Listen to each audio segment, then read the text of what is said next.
Okay, hi everyone, Daryl here. So this is lesson number 37 in my YouTube playlist Investing 101, and today we're going to talk about Singapore Interbank Offered Rate. Okay, so a lot of you guys actually know this thing called SIBOR. So a lot of people tend to talk about SIBOR when they are borrowing like a mortgage, like a home loan. Then home loan rates are usually pegged to SIBOR.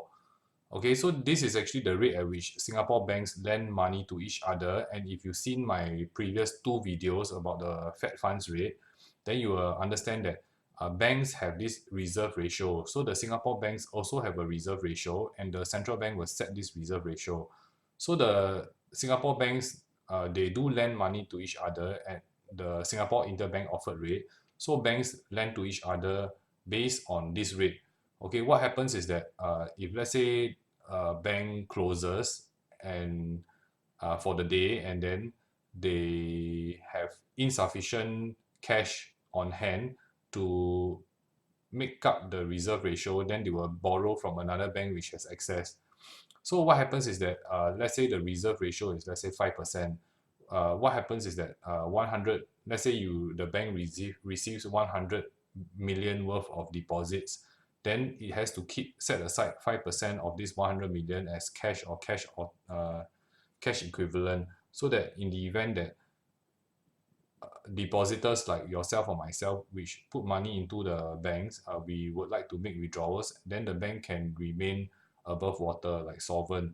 Okay, so the Singapore Central Bank will set this reserve ratio to try to uh, make sure that the bank has enough money in the event that a large amount of depositors want to come and make withdrawals. Okay, so other than that, like if let's say you take 100 million, like depositors deposit in total 100 million, the bank won't just keep 100 million there. They will actually use the money to make loans, lend to other people to purchase property. So if you borrow money from, let's say, any of the local banks, that money does not belong to the local bank. The money actually belongs to depositors, and what they do is that they are like a central intermediary which receives deposits, and then after that they create home loans which help the economy to move, because people need money to borrow. They need to borrow money to purchase property. Okay, so SIBOR is actually administered by the Association of Banks in Singapore, or in short ABS. If you would like to see the historical charts of SIBOR, you can always Google and search for ABS website. Then you can take a look. There are charts there. SIBOR comes in 1, 3, 6, or 12-month SIBOR. So what happens is that, let's say if I'm a bank, I borrow from another bank, the interbank rate, Singapore Interbank Offered Rate, right? So if let's say I borrow 1 month, I can have the money for 1 month. At the end of 1 month, I must repay the bank which I borrowed from. Okay, so the most popular rate is actually the 3-month SIBOR. This is the rate which most banks use, and home loan rates are usually based on 3-month SIBOR plus a spread. So you see the rate that, let's say, UOB, DBS, or OCBC, these are the three local banks, they actually put their home loan rates as 3-month SIBOR plus how much, so you get that rate. So the SIBOR is actually what I like to refer to it is cost of funds. It's the cost at which the bank has to pay for these funds. Okay, so if let's say it's normally cost of funds plus the spread, so they earn the spread, which is what they're earning off the depositors. Okay, so you can see that the spread, the home loan rates are quite similar. So if one bank tries to earn more, they have a larger spread. Then these other banks say, never mind, we want to take business away from this bank, right? Then we offer the same SIBOR plus spread, but the spread is lower.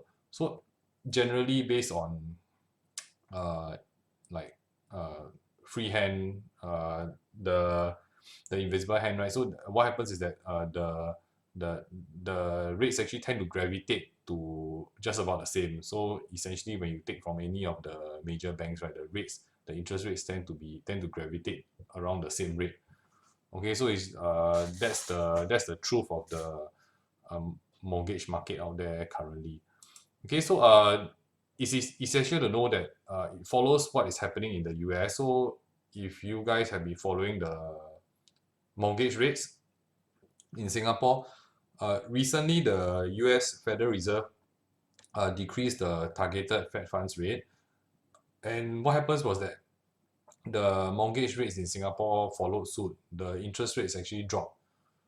Uh, it's essential to note that in Singapore, we are, like I mentioned before, we are a price taker. So we can't say that um, me as a bank, I want to charge like 5%, 5% mortgage rates. But the thing is that no bank has a monopoly over the mortgage market, and anybody from outside, they can say, never mind, this bank doesn't want to lend you money, right, at this rate, right, or they charging you an arm and a leg, which means the spread is very high, right? I come in and then I offer a lower spread. So because we are price taker, right? The Singapore government can't say that I mandate that the interest rates are very very high, so that I can cool down the property market. That's why we use other methods to cool down the property market, not interest rates. Anyway, the Singapore government doesn't control interest rate. How the Singapore government or the Singapore Central Bank uh, regulates inflation, right, is through monetary policy or exchange rate policy. So what happens is that they try to regulate the Singapore dollar against a major basket of currency. So we don't manipulate interest rates. We don't control interest rates. The Singapore government doesn't control interest rates. So the interest rates are open to float, and normally the main determinant of how interest rates perform or how interest rates are set, we follow very closely to what's happening in the US. So if let's say you want to understand whether your mortgage rate will go up or go down, then it's essential for you to understand whether US interest rates are going up or going down. If you were following the recent cut before the Fed funds rate, the Federal Reserve announced that they were cutting interest rates, our Singapore mortgage already factored in this cut, and the interest rates were lowered before the cut. So by the time it was cut, right, we already offered a lot of major banks already offered much lower rates already. Okay, so other rates which may interest you, right, are the swap offer rate or the SOR. So some banks may offer interest rate pegged to this instead of SIBOR. Then SIBOR is there's also LIBOR, which is the London Interbank Offered Rate.